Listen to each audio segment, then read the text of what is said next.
адамның өмірінде бір үлкен бақыттың келетіні қай кезде? Мысалы ол көп жағдайда былай, біреу жаңағы әлемді кезіп жүріп бір жерден бір көп бір қазына тауып алады дейік, иә. Сол кезде ол қатты қуанады дейік, иә. Немесе сол қазына табу үшін жаңағы адамдар жер жүзін кезіп, иә, жаңағы соны іздейді. Шіркін кетіп бара жатып бір миллион теңге ақша тауып алсам деп Иә, бұл бір чемодан ақша тауып алсам деген. Иә, бір көпшіліктің басында болатын сондай бір арманы, қиялы, иә, адам бір сөйтіп ойлайды ғой, мен қазір қардан қарап, мен білмеймін неге екенін белгісіз, мен сөйтіп бір жерден тауып алсам деп, иә, немесе сол оның иесі білмей қалса деп. Яғни бұл жерде беріп тұрған бұйрық бізге, егер сен біреудің затын тауып алдың ба, сен соны иесіне барып қайтарып беру керексің. Андай жоқ, тапқандікі, ешкі баққандікі деген ондай сөз жоқ. Иә. Бірақ осы аятта екеуі бірдей күнә дейді. Біреу үлкен, біреу кіші емес. Сен біреуден өтірік алдап тартып алдың ба, сен оны мәжбүрлеп тартып алдың ба, немесе сен оны жоғалып қалған затын тауып алып, соны қайтармай қойдың ба, немесе дейді, сен сол туралы айтпай қойдың ба дейді. Мысалы біздің қауымдар соған ұқсайды ғой, иә. Мысалы біздің қауымда жүрсең, ешкім еш уақытта мысалы сумкасын ашып кетіп, соны тастап кетуден қорықпаймыз. Себебі бәрі мәсіхтегі бауырластар, сенушілер, сондықтан оны ешкім ұрлап алмайды. Просто сондай ой келді. Не екенін білмеймін. Жақсы.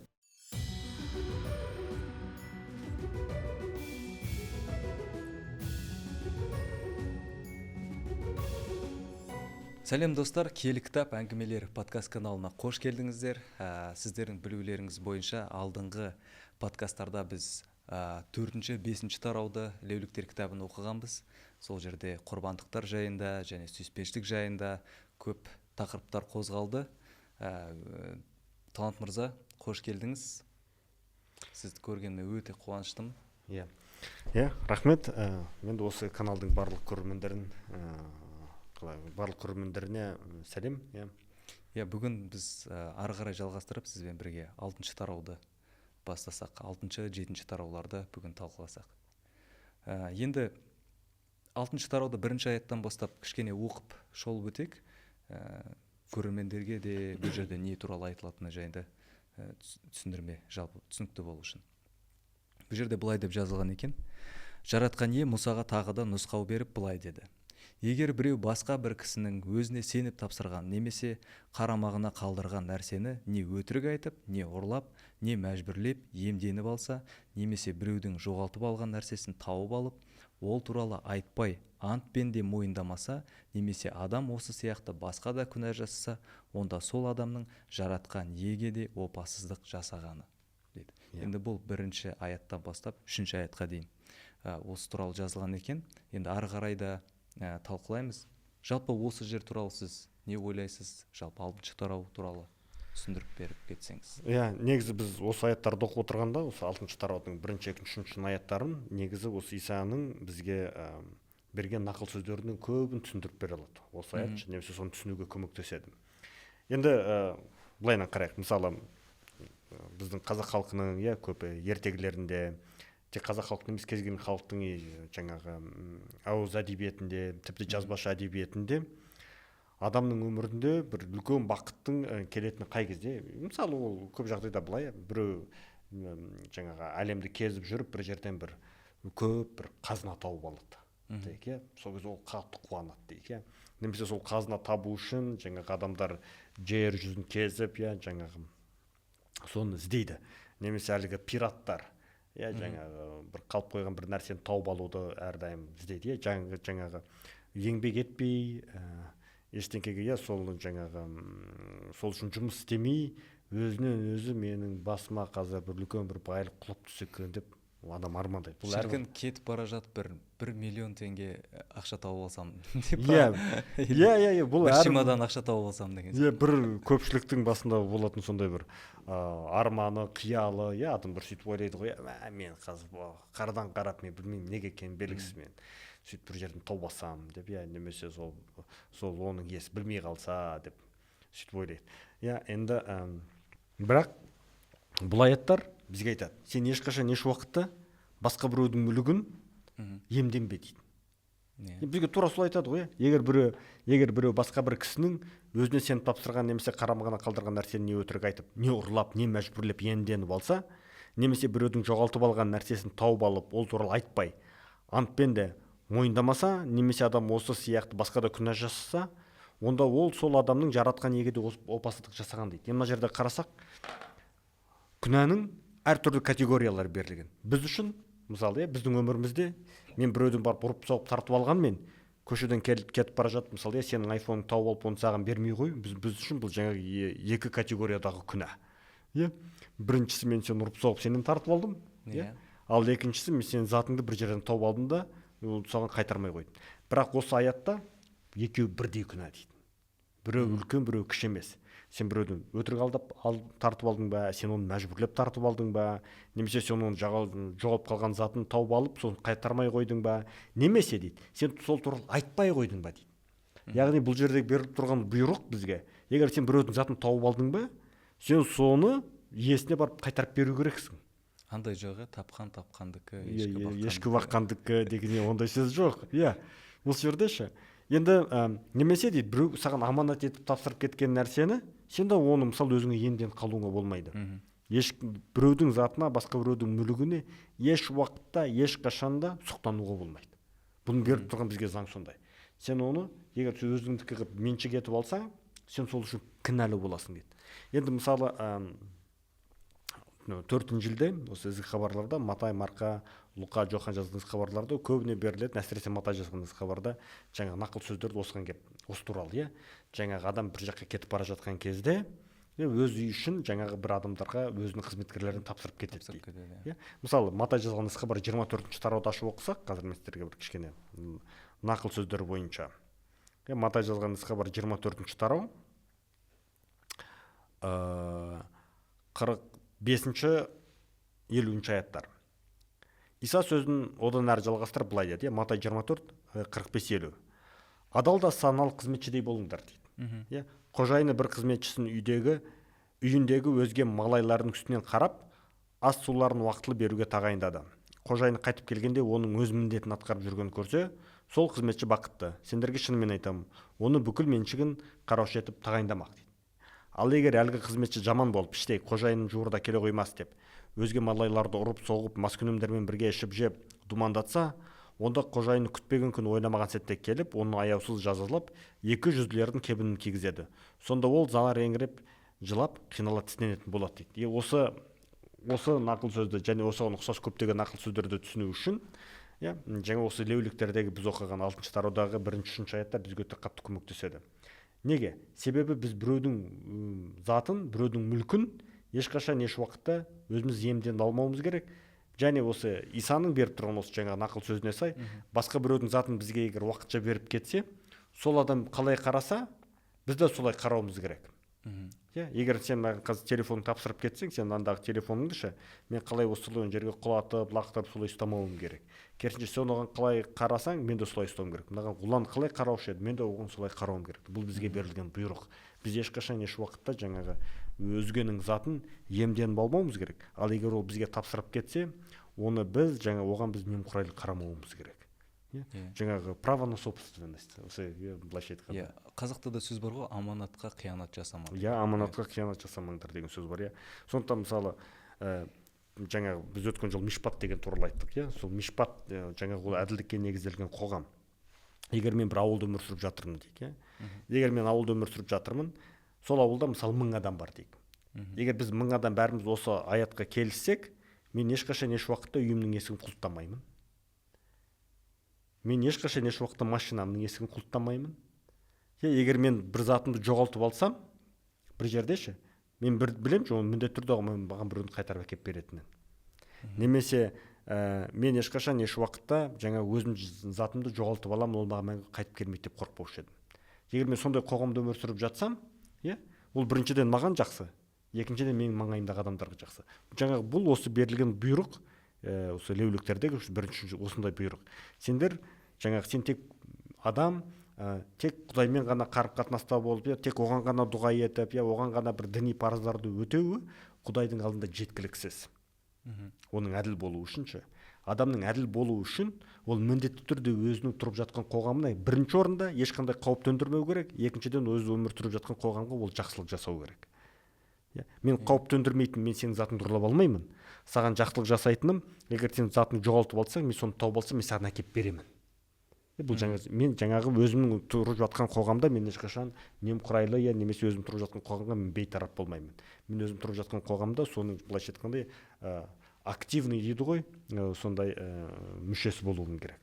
Жақсылық жасайтын мүшесі болуым керек. Мысалы біздің қауымдар соған ұқсайды ғой. Мысалы біздің қауымда жүрсең, ешкім еш уақытта мысалы сумкасын ашып кетіп, соны тастап кетуден қорықпаймыз. Себебі бәрі мәсіхтегі бауырластар, сенушілер, сондықтан оны ешкім ұрлап алмайды. Егер мысалы біз шетелде, мысалы Америкада оқып жатқан кезде, сол мәсіхшілік оқу орны ғой, мен ешқашан еш уақытта сол жерде парковкада тұрып машинам есігін жаппайтынмын. Енді ол жерде 6000 студент бар.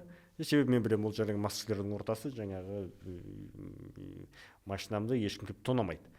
Үйдің де есігін жаппайтынмын, құлттамайтынбыз.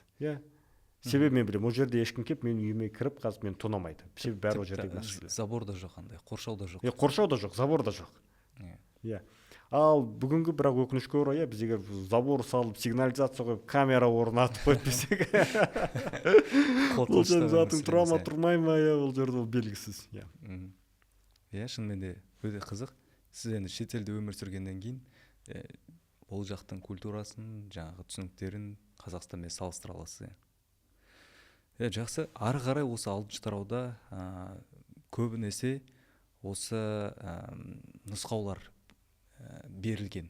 Көбінесе бізге берілген жаңа құрбандықтарға байланысты тәртіптер, нұсқаулар соның барлығы берілген. И осы жерде қосымша нұсқаулар көбінесе беріліп жатыр да. Сол туралы айта кетесіз ба? Мысалы осы жердегі қосымша нұсқаулардың бірі 12-ші аяттан көреміз. 6-шы тараудың 12-ші аятында құрбандық үстеліндегі отты ұдайы жандыра беру керек. Ол ешқашан сөнбесін.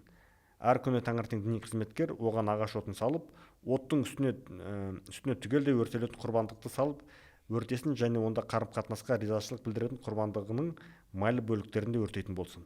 Сонымен құрбандық үстеліндегі отты ұдайы жандыра беру керек. Ол ешқашан сөнбесін дейді. Енді бұл аяттың мән мағынасы қалай болуы мүмкін? Құрбандық үстеліндегі от ешқашан сөнбеу керек. Бұл жаңағы берілген бірінші жағынан таза механикалық, техникалық бұйрық, немесе өсиет. Құрбандық үстелінде әрдайым от жанып тұрсын. Таңертең келетін бар, күндіз, кешке жағатын құрбандық бар. Бұл біріншіден әрбір адам әрдайым келіп сол жерде құрбандық шалуға, құрбандық орны әрдайым дайын. Жаңағы мысалы ол жерде үлкен бір сиырдың еті, бұқаның еті, немесе жаңа қошқардың еті болса, оның бәрін толықтай өртеп жіберу үшін өте көп оңай нәрсе емес. Оңай нәрсе емес. Бұл біріншіден құрбандық үстелінің әрдайым сол құрбандықты әкелуге дайындығы. Екіншіден, бұл адамның жүрегіне деп қабылдасақ та болады.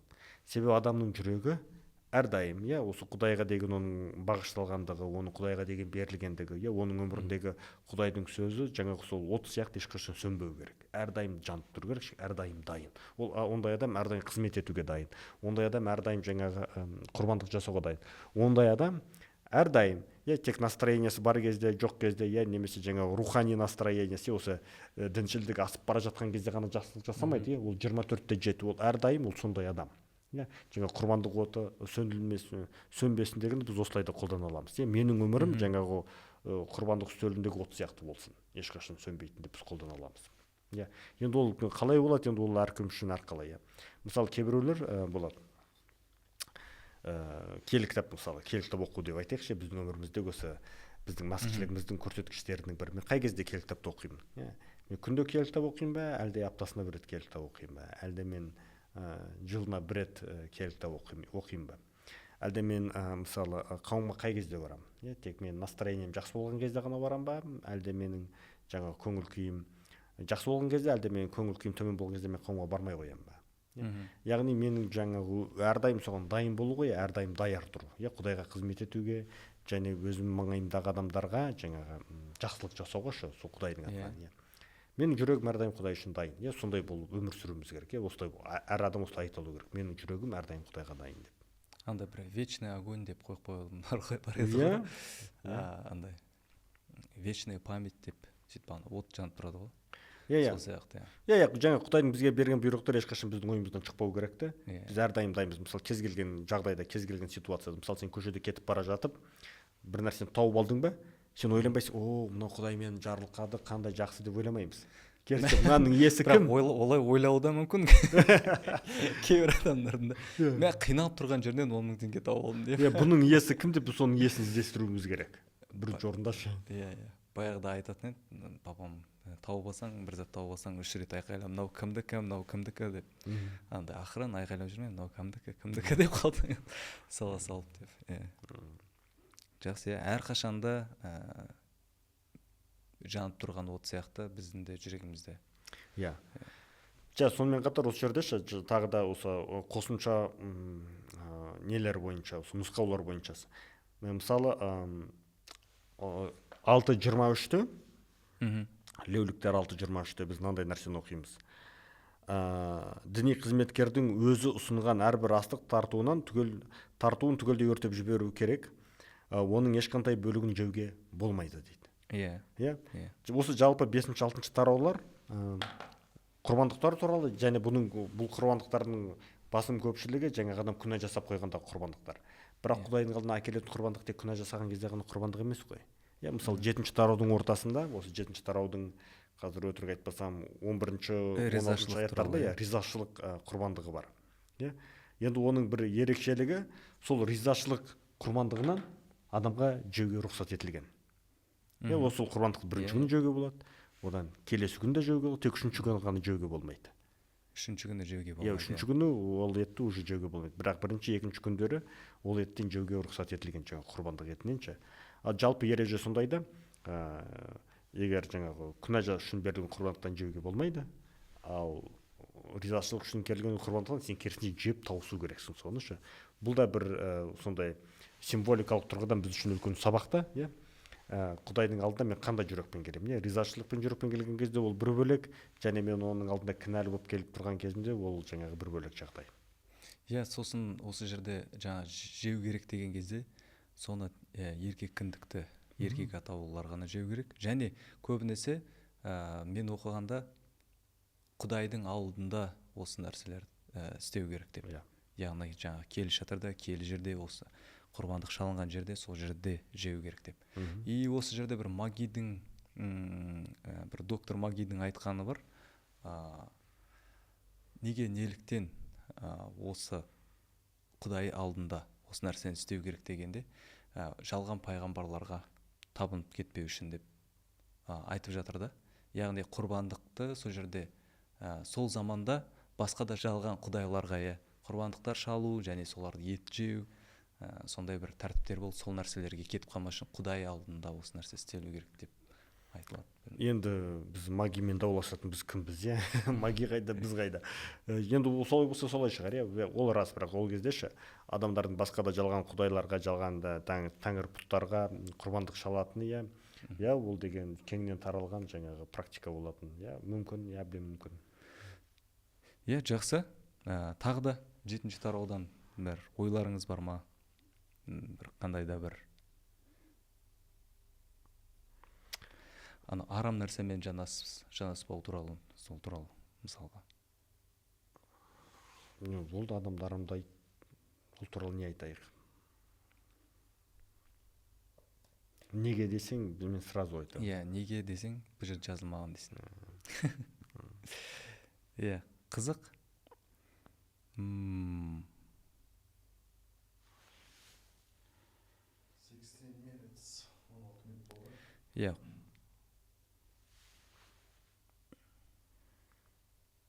Жалпы осы жерде осы құрбандықтар туралы. Осы 15-ші аятта оқысақ.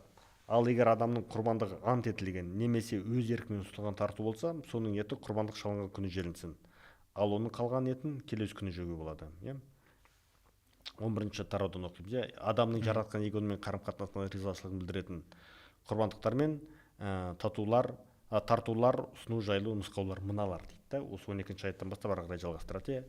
Егер адам жаратқан иеге шүкірлік ету үшін бір құрбандық әкелсе, онда ол сонымен бірге зәйтүн майы қосылған ашымаған нандар, ашымаған әрі майланған пәтір нандар және таңдаулы бидай ұнын маймен жақсылап араластырып пісірілген нандарды қоса тартуы керек дейді. Сол адам осы нандармен және жаратқан иемен қарым-қатынасына ризашылық білдіретін құрбандығымен қоса аштықпен пісірілген нандарды тарту етсін дейді. енді бұл жаңағы біз жаңағы айтқандайшы құрбандықтың екі түрі бар деп. Жаңағы өз еркімен ұсынылған құрбандық және күнә жасалған кезде құрбандық. Сондықтан біздің өміріміз, адамның өміріндегі берілетін құрбандық, адам өміріндегі шалынатын құрбандық неге толы болу керек? Менің ойымша, ол адамның өміріндегі біздің әкелетін құрбандығымыз, біз тек кінәлі болған кезде, біз немесе жаңағы бір мұқтаж болған кезде, сол кезде ғана Құдайдың алдына келмеуіміз керек. Біз өз еркімізбен Құдайдың алдына келіп тұруымыз керек. Және біздің Құдайдың алдына келетін ең басты себебіміз сол Құдай үшін болу керек. Құдай сондай. Мен Құдайды жақсы көремін. Құдай бізді өз еркімен қалай жақсы көрсе, біз де Құдайды өз еркімізбен, бүкіл ықыласымызбен, ниетімізбен оны жақсы көргендіктен оның алдына келуіміз керек. Ол бізден еш нәрсені талап етпесе де, біз оның алдына келуіміз керек. Сондықтан біз мысалы Иса жаңа өсиетте айтады, егер біреу сені 1 шақырым жүруге мәжбүрлесе, сен онымен 2 шақырым жүр дейді. Егер біреу сенімен жаңағы үстіңдегі шапаныңды тартып алса, оған көйлегіңді қоса бер дейді. Яғни әрдайым артығымен істеу.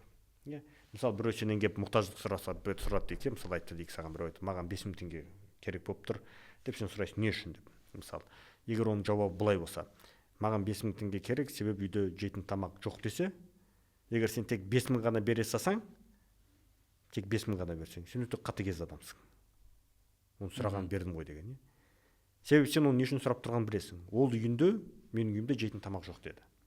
Сондықтан егер сен жаңағы жағдайың бар, 5000 теңге сен соңғы ақшаң емес, сен тек 5000 ғана берсе, ол былайша айтқанда сенікі дұрыс емес. Сен ондай кезде жаңағы ол адамға үстіне қосып, асып төгіп беру керексің. Сен оған 5000 теңге сұраған кезде, сен оны магнум алып барып 50.000 теңгенің продуктысын, азық-түлігін алып беру керексің. Егер тек 5000 ғана беріп, сол үшін Құдайдың алдына келіп айтуға ешбір қақың жоқ. Мысалы, Құдай, мен қандай керемет іс жасадым деп. Бізге өйтіп айтуға болмайды. Бізге ондай нәрсе бұйырылмаған. Сондықтан сол ғой, жаңа осы мәсіхші адам, ол Құдай үшін жасаған кезде, оның жаңағы өмірінде, оның Құдайға деген ризашылығы оның мойнында әбден толыстаған кезде, ол бәрдайым артығымен істейді. Ол тек қажеттіні ғана істемейді, тек жаңағы минимумды емес. Оның өмірі максимумда адасып тұратын болады. Солай істейді, оның істеген іс-әрекеті, жасаған жақсылығы солай болады. Және осы құрбандық туралы айтылған кезде жаңағы тек қана мал шалу емес, оннан жасалған нандарды, сондай пісірілген наннан, піспеген нан, соның барлықтарын ұсыну жасаған кезде, білмеймін неге екен, дәл қазір просто ойыма келді. Иса Мәсіхтің сол нанды үзіп өзінің шәкірттеріне берген кезде, бұл менің денем деп, осыдан алып жеңдер деген кезде. Енді ол кезде осы леуліктер бойынша нанды құрбандыққа кеп берудің берілген себебі, мысалы құрбанды бұқаға немесе жаңағы қой ешкіге ақшасы жетпейтін адамның да осы нәрсе арқылы әкеп бере алу үшін берілген негізі. Себебі бұл арзан ғой. Мысалы қойдан 1 килограмм ұн әлдеқайда арзанырақ болады.